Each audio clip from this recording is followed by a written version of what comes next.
What's going on, everybody? Aryan here, and if you've been watching TV recently, chances are you've seen a commercial for this, the Pixel, the latest Android flagship phone made entirely by Google. Now, it was released on October 4th and it was met with tons of hype, but does it exactly live up to it? Let's find out. Before we get into the detailed review, I want to talk about why the Pixel is special. This is the first time Google has handled the manufacturing process of the phone from start to finish, kind of like what Apple does with their iPhone. So why is this important? It means that Google can optimize the Android software to specifically run on the hardware they choose, which usually leads to more reliable and increased performance and much better battery life. Now, when you get a new phone, usually your first impression is the build quality. So let's talk about it. On the front of the phone, you'll find Corning Gorilla Glass 4, with the only downside being a really big bottom chin. As you guys can assume, it's been met with a lot of controversy, but at the end of the day, it comes down to your personal opinion. I personally don't mind it as much as a lot of people do. Now, the back of the phone is where things get a little interesting. Google opted for a two-tone aluminum on glass finish, and the glass panel actually houses the fingerprint sensor and all the camera hardware.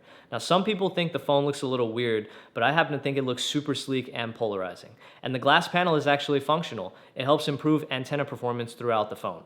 Besides that, you'll find the G logo that replaced the Landscape Nexus logo on the back of the phone, and my personal favorite part about the build, there's no camera bump, so you can actually set the phone down on a table and text without it rocking back and forth. You don't find this in a lot of flagship phones these days, and it's incredibly refreshing. You'll find a textured power button with the volume rocker on the right side of the phone, a nano SIM tray with no expandable storage on the left, a headphone jack on the top, take notes Apple, with a USB-C port on the bottom with what appears to be two bottom-firing speakers, but it's actually a mono speaker setup. The other port is just a microphone.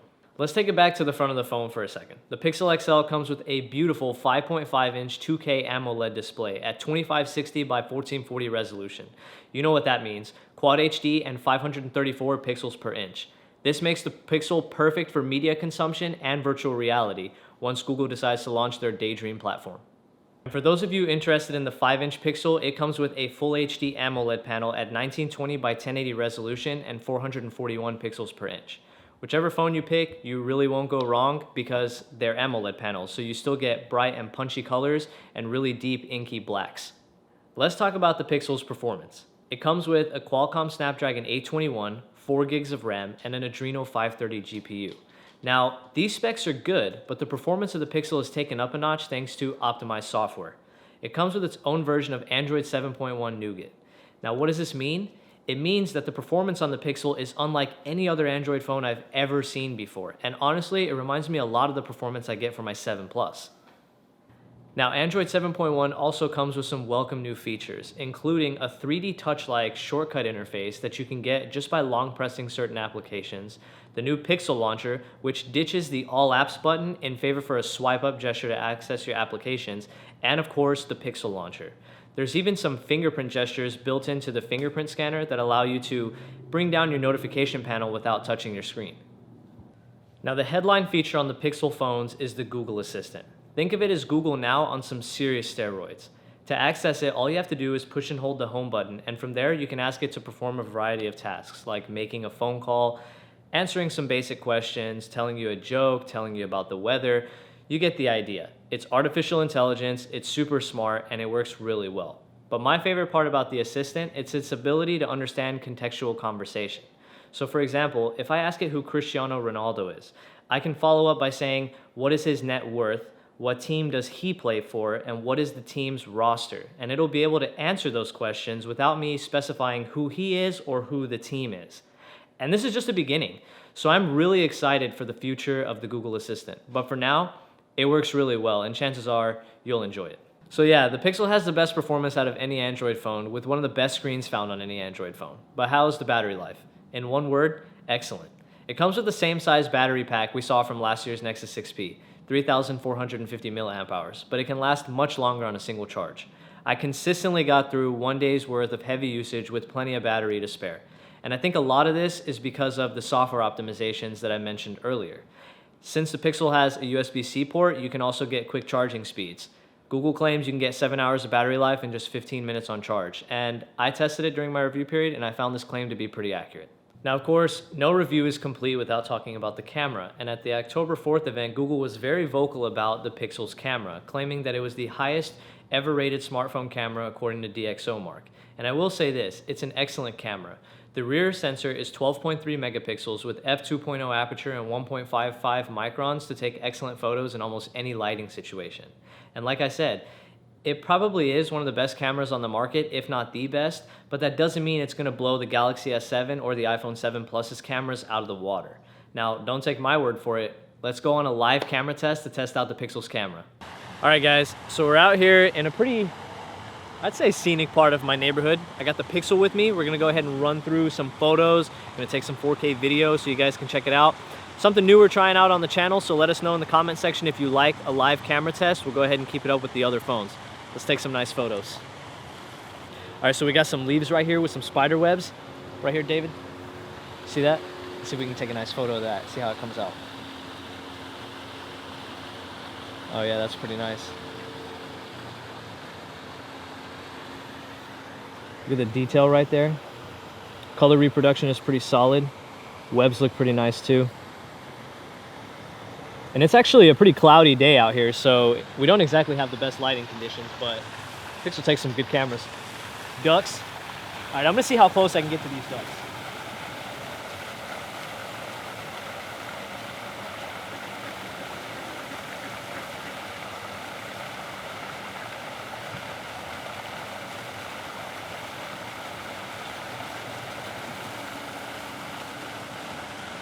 Now, I had to zoom in, but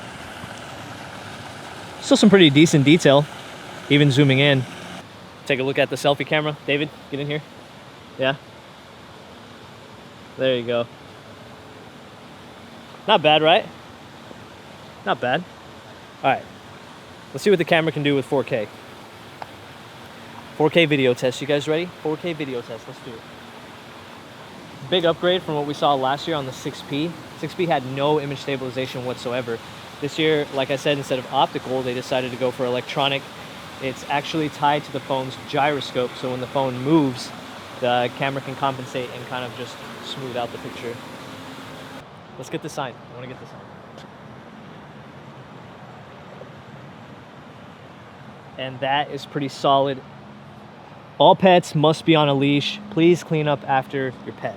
And in case you guys can't see, the speed limit is 20 miles an hour. So if you guys come to my neighborhood to visit, please clean up after your pet and drive responsibly as well. So yeah, the Pixel is an amazing phone, but it's not perfect. Let's talk about what could possibly be the biggest downside of the Pixel, its price. The 32 gigabyte Pixel starts at $649, and the 32 gigabyte Pixel XL starts at $769. Does that sound familiar? Yeah, it's the same exact price as the iPhone 7 and the iPhone 7 Plus, which, as we all know, are incredibly expensive. I don't think I could justify spending this much on a phone. Fortunately, if you do want the phone, Google does offer in-store financing, which kind of helps, but either way, the phone is way too expensive in my opinion. Another downside of the Pixel, it's water resistance. Most flagship phones, especially in this price range, come with an IP67 rating at least. The Pixel and the Pixel XL come with IP53, which is basically nothing. Now, there have been other YouTubers out there who have tested the Pixel's water resistance, and it has been found to survive being submerged in water for over 30 minutes, but I personally wouldn't risk that. So at the end of the day, whether or not you buy a smartphone comes down to a lot of factors. Would I personally recommend the Pixel? There's really only one issue preventing me from recommending it, and that's the price. Yeah, the Pixel has a top-notch camera, top-notch screen, top-notch performance, top-notch battery life. You guys get it. But the price is absolutely staggering. I don't think I could justify spending almost $940 after tax for a 128 gigabyte Pixel XL. But if you can get past the price point, then you should definitely pick up the Pixel. You won't be disappointed. And this is the first time I could probably recommend a pure Android phone for just everyone, not the Android enthusiasts out there. So like I said, you guys can get past the price point. The Pixel is an excellent phone to pick up. If you guys enjoyed this review, be sure to show your support by hitting the like button down below, and make sure you subscribe because we do have some pretty exciting videos coming up. As always, I'd like to thank you guys so much for watching and supporting, and I'll catch you in the next one. Peace. Bro, do your best impression of Unbox Therapy. Okay, give me something to unbox. Come on. All right, guys. Aryan, back with another video. As you guys know, we have a lot of weird stuff that shows up at the Tech Bros office every day. Now, sometimes we unbox them, sometimes we don't. This is one of those times we're unboxing. We have the ultrasonic faux wood grain oil diffuser. What is that, David?